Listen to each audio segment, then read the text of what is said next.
All right now on Can I Media, we're going to be talking safety. We've got Paul Brent here. Paul, tell us about the group you represent. Green Seal Certified Safety is a line of safety programs that we've put together to meet or exceed standards in the industry. Bottom line is we want the workers to be as safe as possible out there. I mean, it seems like an obvious thing. Safety, take care of yourself, make sure you don't get hurt. Is it that obvious out in the workplace? Well, from a personal perspective, not as obvious as you would think it is. The workers get caught up in what I call the game, the productivity, the trying to fit in with the crew, and just to get recognition of being the guy that we can go to get the job done. We've had a lot of issues around attitudes and working safe, and so the workers themselves still have a little bit of understanding to get to the importance of their position on the job.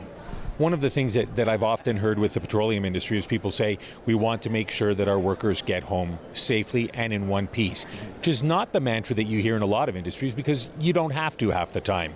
But the oil industry is a little bit different. Absolutely.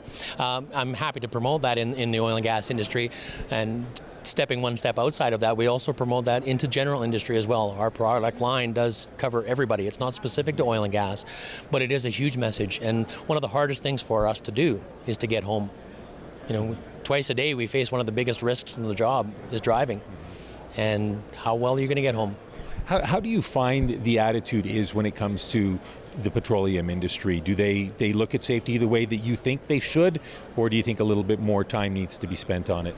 I think majority of the major players are right on top of it, and they promote it, and I stand completely behind them and their thoughts, and all of their policies and procedures are geared toward it, and I encourage that to the student.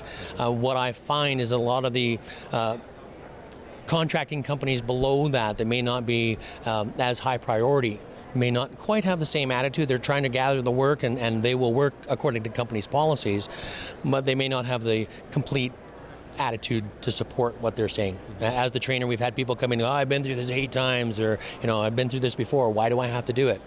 Well, because that's what we have to do. We have to make sure that you're skilled, competent. When you're an employee and you recognize that there's an unsafe situation, you might want to bring it forward to your boss, but you might also be risking your job. Absolutely. What's more important, your life or your job? But then again, it's also how you talk to that employer, right? We can whine and complain about all sorts of things, and that just doesn't get anybody anywhere. If there is a real issue, then bring it forward with a suggestion on what can help make it better. I mean, your input is just as valuable as mine is. And it's getting the frontline workers' involvement so that we know where the problems are. Sometimes the people that are not right on the job site don't face the danger, they don't face the risk, they don't really understand it because they've come from a different avenue. We're all part of the industry. We just have to apply, again, that awareness. Where do you fit in? One thing that I heard you say is due diligence. Just because you take a safety course and you know how to operate something doesn't mean that you shouldn't practice safety measures. All the time. Practicing it, as I said, not only at work, but at home. We have these safety tickets and somebody telling us, hey, where's your glasses, or where's your mask, or you got to tie off. Well, do you wear the same gear when you're at home? Is your life still just as valuable?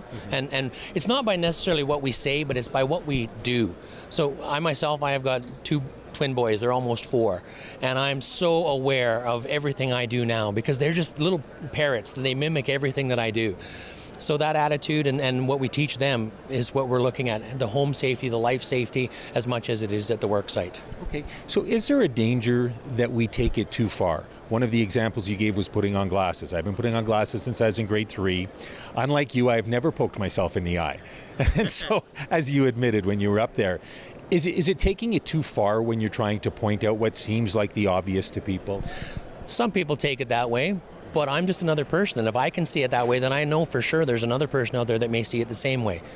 And all I do is try to encourage everybody, if you already know it because you're comfortable, familiar with it, you wear glasses all the time. I never grew up with glasses. So the only time I started wearing them was when I came into the industry. And it was a quick thing, hurry up, grab your glasses and get them on. It didn't seem like a big deal. Until. And then you go, oh, why did I do that for? And that's led to, improper documentation. No big, strong guy really wants to go up to the first aid attendant and say, oh, look, I just poked my glasses in my eye. So it generates, again, misdocumentation. We can't track statistics properly, and it does happen. So I'm guessing with you can never be too careful. Yeah, you can be too careful. You can be too careful. In some cases, yeah. That's almost a paranoia, if you wish. But the world changes around us everywhere. It's all about change, and it's just being able to, be the willow. Move along with it. Thank you very much, Paul. Oh, thank you for your time. Appreciate it. We've been chatting with Paul Brent here on Can I Media.